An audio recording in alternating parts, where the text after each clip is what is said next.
আজকের টপিক হচ্ছে বিবাহ। আমরা বিবাহ মানে কি জানি? 7 জন্মের বাঁধন, একে অপরের মধ্যে গড়ে ওঠা ভালোবাসা। কিন্তু আজকালকার এই নিব্বা নিব্বি ছাপড়ি ছাপড়াগুলো যেভাবে তাদের বিবাহকে সোশ্যাল মিডিয়ায় তুলে ধরেছে, আজকে তোমাদের সামনে আমি সেগুলোই তুলে ধরবো। समाज को ये लोग बदनाम करके रख दिया। अपने बेटे की उम्र के लड़के से इस महिला ने शादी कर ली है। क्यों शादी की है? प्यार था तो शादी कर ली। प्यार আর মেরেছিল ওরা, ওর ছেলের বয়সী ছেলের সাথে নাকি ও প্রেম করছে। মানে পিছন দিকে একটা লাথি মারতে, সত্যিকারে মারতে বলিনি বাড়া। এই ছেলেটার একটা ভবিষ্যৎ তো আছে, চলো আমরা এর ভবিষ্যৎটা একটু দেখে আসি কি হবে। क्या बनना है बड़े होके?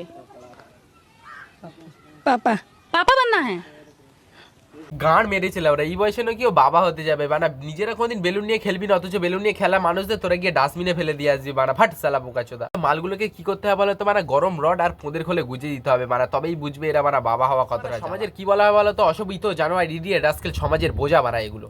এই বালের ট্রফিক বাদ দিয়ে নতুন ট্রফিকে যাওয়া যাক। দুটো ছেলে কিভাবে বিয়ে করে চলো একবার গিয়ে দেখে নিই। 25 বছর ধরে সিঙ্গেল থাকার পর নিজের ছেলে বন্ধুকে বিয়ে করলো এক যুবক। শোনা গেছে 25 বছর ধরে মেয়ে পটানোর চেষ্টায় ব্যর্থ ওই দুই বন্ধু, তাই হঠাৎ একে অপরকে বিয়ে করার সিদ্ধান্ত নেয় তারা। 110টা মেয়ের কাছে রিজেক্ট হওয়ার পর তাদের নাকি এত বড় সিদ্ধান্ত। সব জিনিসই তো বুঝলাম, এদের দুজনের বাচ্চাটা হবে কার, এটাই তো বুঝতে পারলাম না এখনো। সমাজে পুরো গাঁড় মেরে রেখে দিয়েছে ওরা। কেউ করছে মামার ছেলেকে, নিজের ছেলের বয়সী ছেলেকে করছে বিয়ে, আবার কেউ করছে কোথাও গিয়ে দুটো ছেলে একসাথে গিয়ে বিয়ে করছে। পুরো সমাজের গাঁড় মেরে দিচ্ছে এরা। দুটো ট্রফিক তো দেখলে, এবার ছাবড়ি ছাবড়া নিব্বা নিব্বির দিকে একটু এগোনো যাক চলো। জীবনের সব চাওয়া কখনো কি ওরা গান মেরেছে, 3টে বিয়ে করে নাকি পূর্ণতা পেয়ে গেছে। মানুষের স্বপ্ন কি থাকে? 4 চাকা বাড়ি গাড়ি করে সুখে শান্তিতে থাকবে।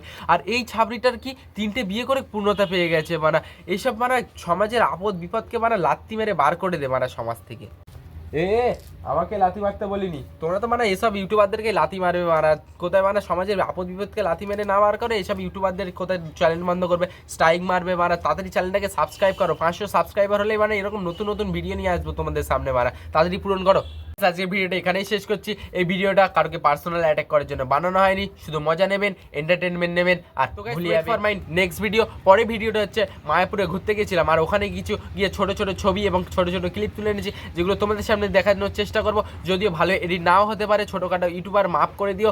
তো ওখানে গিয়ে যে পরিমাণে ফুড ব্লগাররা এসে দোকানে গিয়ে গ্যাঞ্জাম করছিল, সেগুলো তোমাদের সামনে একটু তুলে ধরবো। তো তাপতাককে নিয়ে বাই, সবাই ভালো থেকো, সুখে থেকো, শান্তিতে থেকো। চ্যানেলটাকে তাড়াতাড়ি সাবস্ক্রাইব করো আর বন্ধুদের কাছে বেশি বেশি করে শেয়ার করো। আর তোমরা কমেন্ট করবে, তো কমেন্ট না করলে বুঝবো কি করে তোমাদের কিরকম টাইপের ভিডিও তোমাদের ভালো লাগছে। সেই সব ভিডিও দিতে থাকবো আমি। সাবস্ক্রাইবারদের সব করবো, যা চাইবে তাই ভিডিও দেবো। রাশিয়ান এনে ভিডিও দিয়ে দেবো পরে ভিডিও চাইলে।